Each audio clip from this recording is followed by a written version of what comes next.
Hello friends, this is Ajay Misra before you. Welcome all of you in my YouTube channel Super Mathematics. Without investing your time, come on the topic. Now I am going to teach you articles. You know very well about that. आप अच्छी तरह से जानते होंगे कि there are many rules to solve the articles. Leave all the rules. सभी नियमों को छोड़िए. With the help of example, let us learn. Come on the board. As far as I am concerned, जहां तक मेरा वास्ता है, on the basis of sound, articles are used. जहां तक मैं जानता हूं, आर्टिकल्स का प्रयोग वोवेल और कॉन्सोनेंट के आधार पर नहीं किया जाता है. This is not the exact rule. On the basis of sound, sound के आधार पर हम लोग आर्टिकल्स का प्रयोग करते हैं. क से लेकर ज्ञ तक, क से लेकर ज्ञ तक यदि आए तो हम लोग वहां ए का प्रयोग करेंगे, और अ से लेकर अह तक आए हम लोग वहां ऐन का प्रयोग करेंगे. On the basis of sound, क ख च य र ल व फ, अगर ये साउंड अगर आए तो हम वहां ए का प्रयोग करेंगे, और अ आ ई उ अगर आए तो हम वहां ऐन का प्रयोग करेंगे. This is the main rule to solve the articles. आइए, with the help of example we are going to learn. First of all, this is your first question. A में कैसे लिखेंगे हिंदी में? ए में ए मतलब आ ई ए. This is the right answer of this question, and because I में आ गया.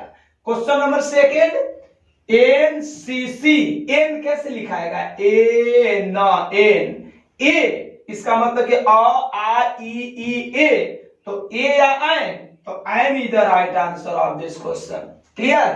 Question number 3, S D O. S ऐसे देखेंगे तो कॉन्सोनेंट नजर आ रहा है कि ए ई आई ओ यू को वोवेल कहेंगे. तो बच्चों में हम लोग पढ़ लिए थे कि जहां वोवेल होगा वहां ऐन का प्रयोग करें, और जहां कॉन्सोनेंट होगा वहां ऐन का ए का प्रयोग किया जाता है. But this is not the true. यह सत्य नहीं है. On the basis of sound we have to fill. कैसे लिखेंगे? ए स एस, इसका मतलब कि आ ई में आ गया, आ ई, तो an is the right answer of this question. Clear? यह यू देखिए, ऐसे देखें हम लोग तो यह वोवेल है, ए ई आई ओ यू, तो वोवेल के आधार पर भरेंगे. तो यहां लग रहा है कि एन भर दीजिए, सही हो गया. But we are not going in a proper way. लेकिन हम सही रास्ते पे नहीं जा रहे हैं. यही कारण है, दिस इज द रीजन. यही कारण है कि स्टूडेंट्स गलत भर के आते हैं. प्रोनाउंसिएशन के आधार पर आर्टिकल्स का प्रयोग किया जाता है, वोवेल और कॉन्सोनेंट के आधार पर नहीं. इस बात को दिमाग में आप लोग रख लें. यू, इसको क्या पढ़ेंगे? E W E. यू का मतलब आएगा क ख ग घ में क ख ग य र ल. य का मतलब हो गया क से ग के बीच में आया, इसलिए ए आंसर होगा.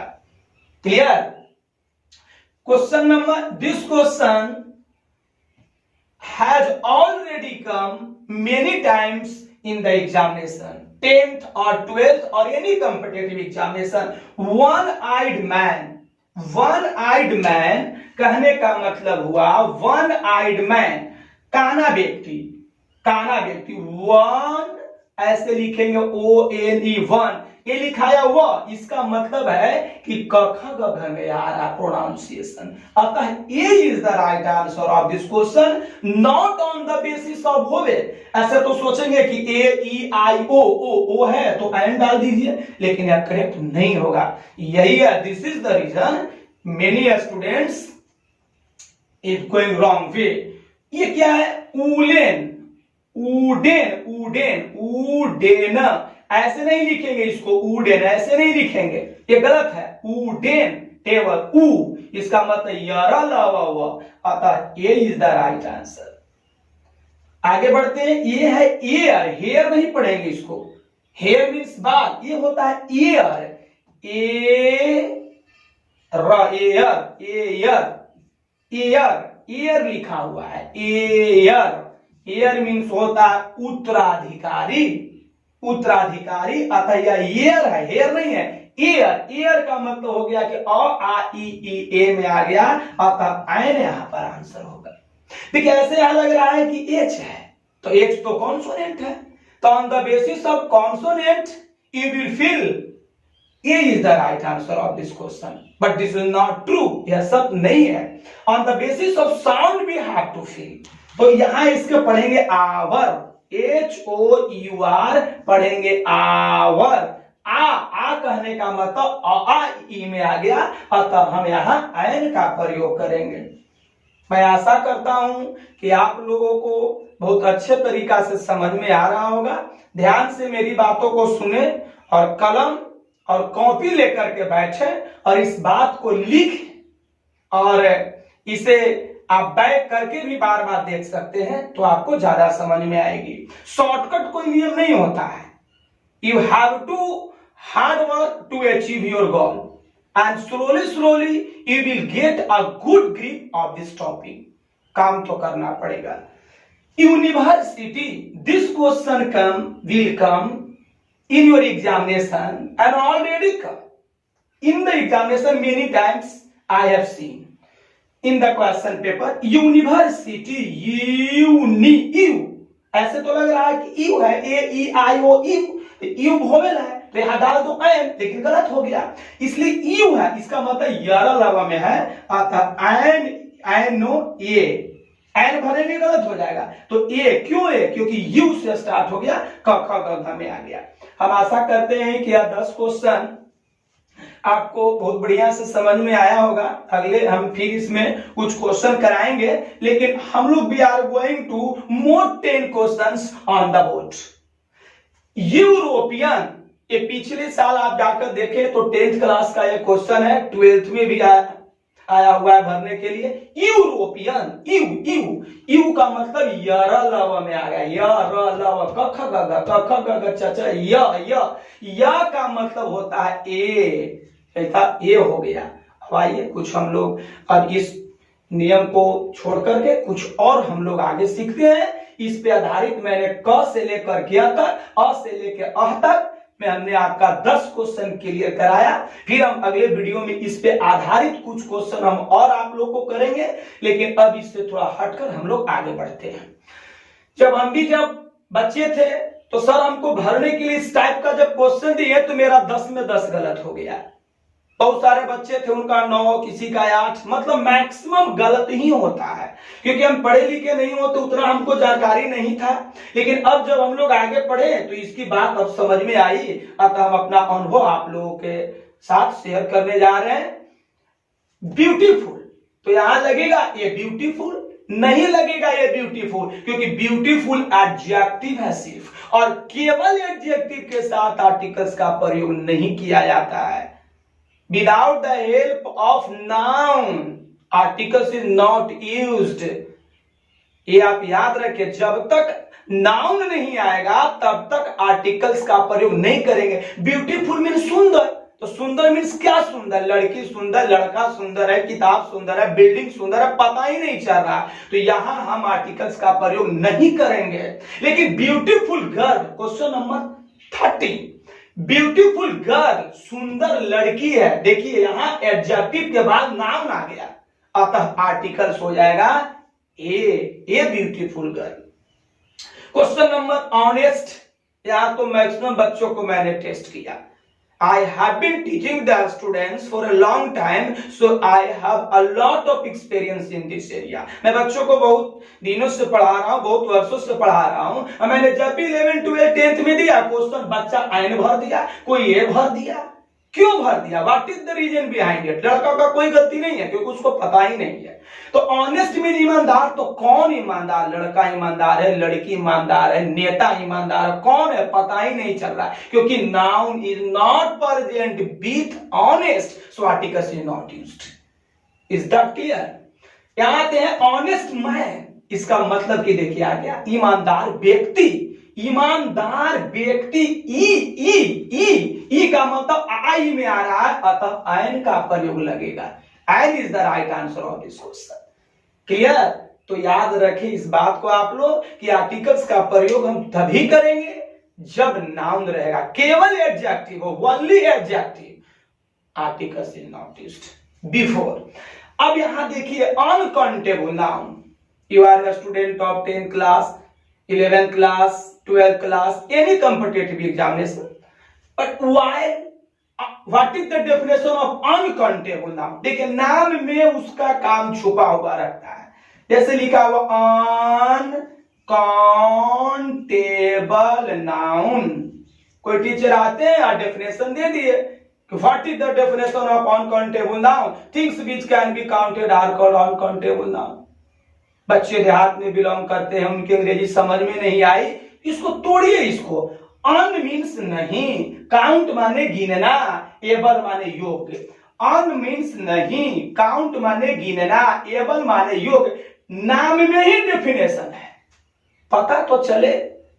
तो ये यहां कह रहा है कि अनकाउंटेबल नाउन मतलब वैसी चीजें जिसकी गिनती नहीं की जा सकती है, things which can not be counted, इसको नहीं गिन सकते हैं, वहां ए एन का प्रयोग नहीं किया जाता है। दिमाग में डाल लें आप लोग, क्यों नहीं किया जाता है, आखिर क्यों नहीं करेंगे सर?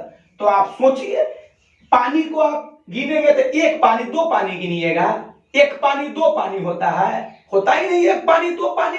अतः वैसे चीज जो अनकाउंटेबल नाउन है, ए एन का प्रयोग ना करें। Before uncountable noun articles is not used, इस बात को आप दिमाग में डाल ले। तो वायर माने तेल, आर्टिकल्स नहीं लगेगा। वाटर मीन्स पानी, नहीं लगेगा।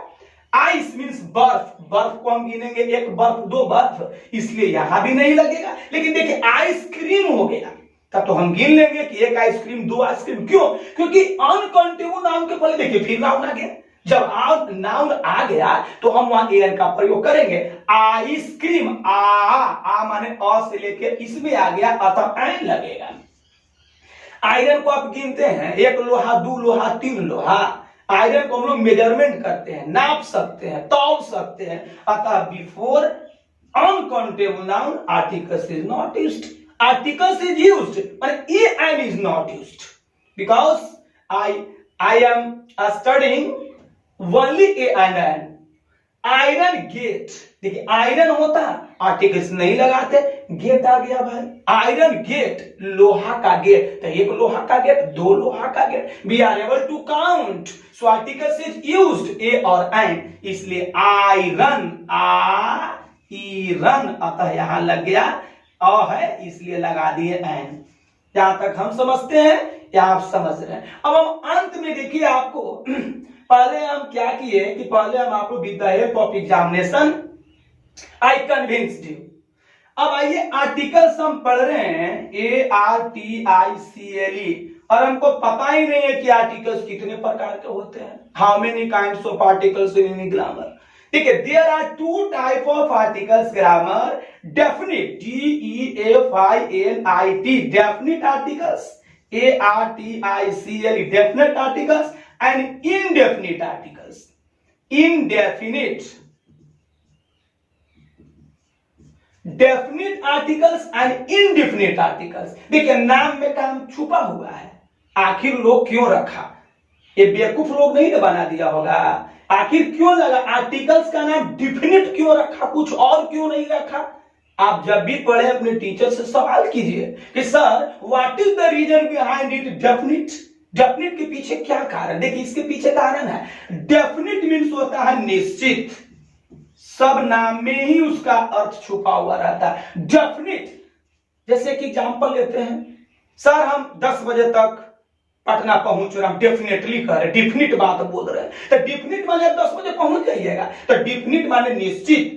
जो हम पढ़ेंगे डिफिनिट में द का प्रयोग, द का प्रयोग फिक्स होता है, डिफिनिट होता है। कैसे? नदी के नाम के पहले the, don't use your mind whenever you look any river in any sentence before the is used, क्योंकि ये डिफिनिट आर्टिकल्स है। चांद के पहले द लगेगा, मून फिक्स है, स्काई फिक्स है, अर्थ फिक्स है, फिक्स के पहले हम द लगाते हैं। इसको समझने का जरूरत नहीं है, कुछ रूल्स है आगे हम लोग करेंगे, लेकिन हम अभी पढ़ रहे थे इनडिफिनिट आर्टिकल्स। इनडेफिनिट आर्टिकल्स, इन माने होता है नहीं, इम माने नहीं, अन माने नहीं, नोन जानना, अननोन नहीं जानना। तो इनडिफिनिट निश्चित नहीं है। कैसे सर? देख लीजिए, निश्चित नहीं है, कहीं आर्टिकल्स नहीं लगेगा तो कहीं ए लगेगा, कहीं एन लगेगा। मतलब there is no any hard and fast rule to solve this type of articles. So this is called indefinite articles. कोई निश्चित नहीं है, लेकिन द में निश्चित है।